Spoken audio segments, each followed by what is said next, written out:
Welcome back to CS 107. This is week 10. We'll be focusing on building a creative game app project. So, this video is an overview of the creative game app. Another thing we'll be focusing on this week is an introduction to a new concept known as lists. And you will find that video under the week 10 homework module. So, the intro to lists will not be part of this video, but it is something you should definitely engage with this week. Corny joke of our week: what does a nosy pepper do?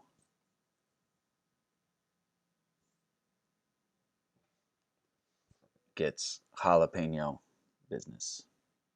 I need a laugh track. Alrighty. Office hours as usual. Had a bunch of folks come by Thursday from 5 to 7. It's great. It's good time. Probably most fun this semester. So thank you guys for showing up.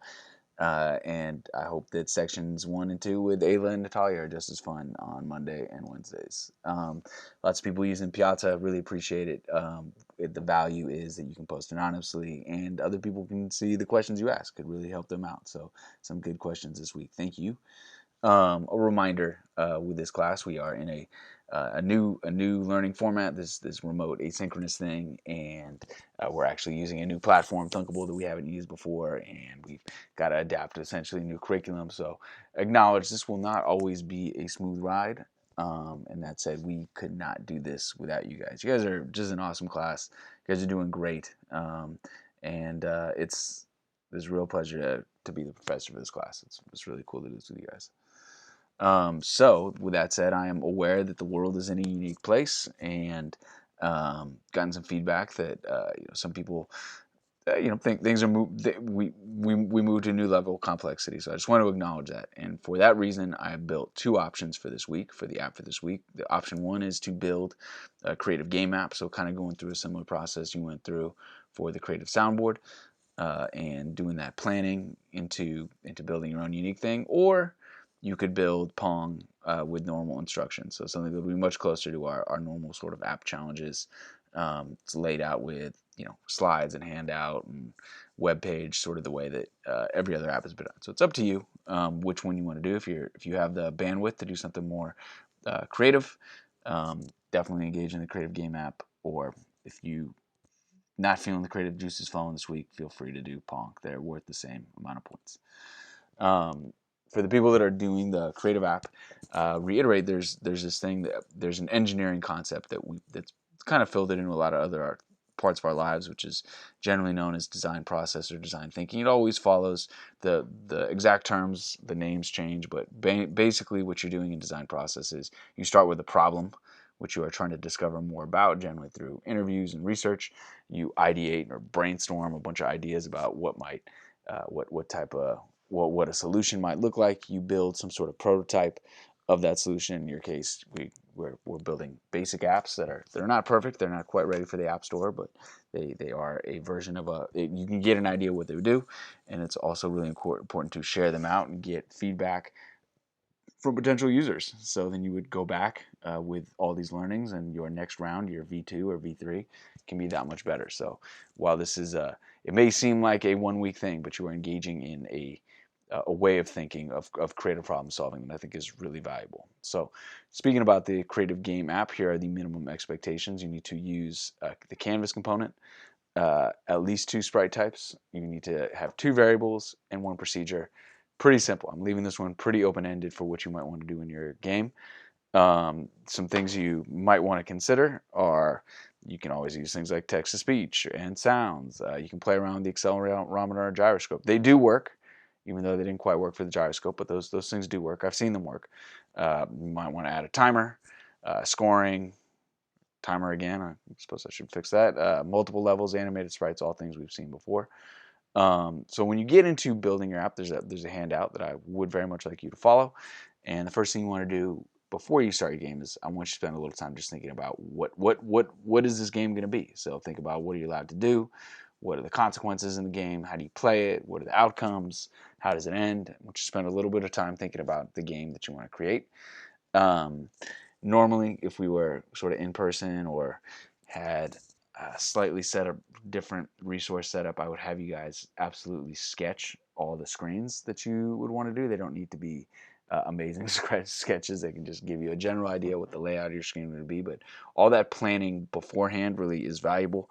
It's optional for this because it's not an easy way to do it or collect it, but I think a program like Google Draw would be really good for just, if you guys are familiar with that one, just really good for just putting shapes, organizing them on the screen, but optional. I don't think it's essential this week. An idea to, we talked about a little before, and you actually see this just about every week, some version of pseudocode. So that's in planning. Oftentimes you don't write out the actions or the sort of algorithm in code. You would write it just in plain language as a way to sort of guide your coding. So what that might look like for you guys is planning your code before you actually do the programming. It could just be like just written out by hand or typed. In this particular case, I'm gonna ask you to do some planning around the coding in a little more of an organized way. So I want you to think about your sprite types. And so that's like the name of your sprite, where the sprite should be at the start of the game, and some user and sprite interactions. I want you to think through the variables that you're going to use. So naming them, being clear on what they're keeping track of, and how these variables will change throughout the game. And then I want you to think through your procedure or your function that you're going to create. So obviously naming it, and then what happens in this procedure. And remember, it's generally not like rocket science. It's not really crazy what happens. Like oftentimes like a common procedure is like a reset, in which case you move the sprites to a certain place and you reset the variables and make sure the labels show the proper variable value, and you turn the timer on or off, or those type of things. It's not, the procedure itself is generally not that complicated in the sense that it's not doing anything complicated. It's just, it may be executing a number of steps. So I want you to think that through. Um, when you're building your app, I think it's just really valuable to test frequently. So anytime you add a new event in particular, that's when I would test. And I think the browser test is generally fine. But you should be testing frequently because you want to see at what step where if you do have a bug in your app, you want to identify which step that bug occurred, so you can more easily debug it.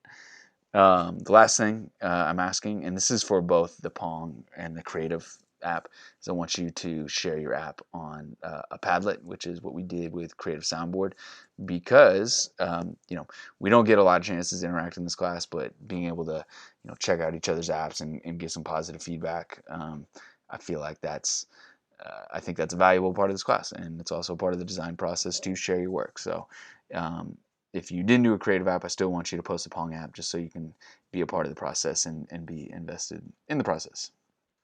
So even if you're not doing Pong, there's some new Sprite properties to sort of that are worth knowing about when you create your own app.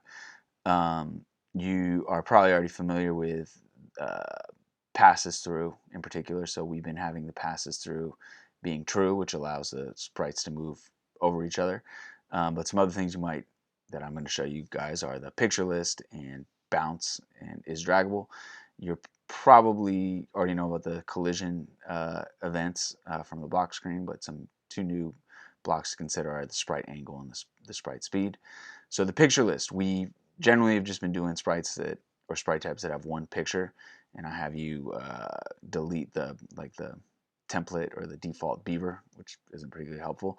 But in theory, you could do a picture list, which is like more representative of animation in particular. So this very simple picture list for a tree sprite type has four different, or represents the tree in 4 different stages, and that might come into play, as we'll see in this GIF, if you are, well, anyway, here's an example of how you can do animation with multiple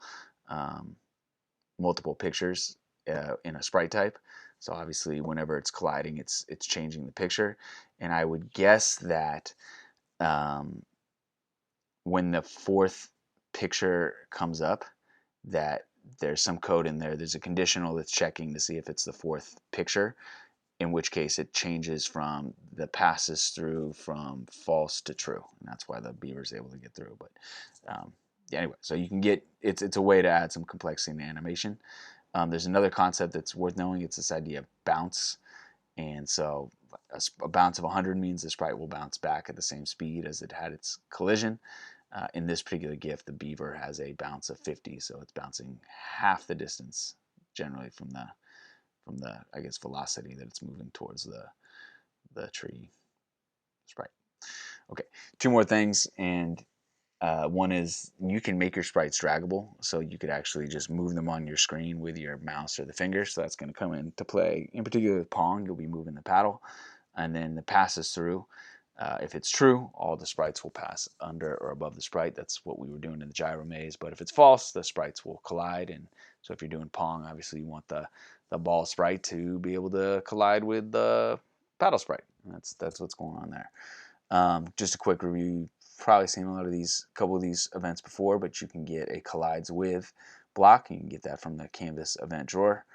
And it might look something like this, where in this case the ball collides with the paddle, and you change the score, and you change the score label when you play a sound. Okay, thank you. There's one that comes into play, which is what you guys have seen a little bit in the gyro maze, which is you can pick an edge to like check when the sprite collides with an edge. They can be any edge, or in this case, it's just the bottom edge. You can do some things on the block screen to affect sprite motion. So you can set a sprite's angle. So if it's a ball that's bouncing around, you can determine what angle it's going to bounce away from the other sprite at. Or you can also set the sprite's speed if it's moving somewhat autonomously. With that said, just another reminder, make sure you post your final apps to Padlet. So whether you do a creative game or Pong, I'd like them both posted to Padlet because it's fun to play each other's stuff. And just an overview of this week, you're building either the creative game app or Pong. Make sure you post it to Padlet. This week is week 10, so I'll be grading.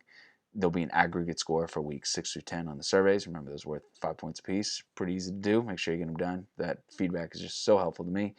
And lastly, there will be some homework and the introducing a new concept called lists.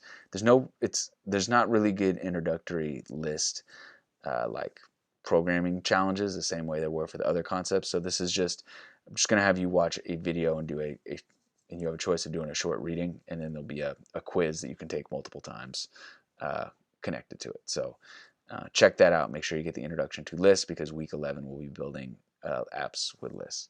With that, have a great week.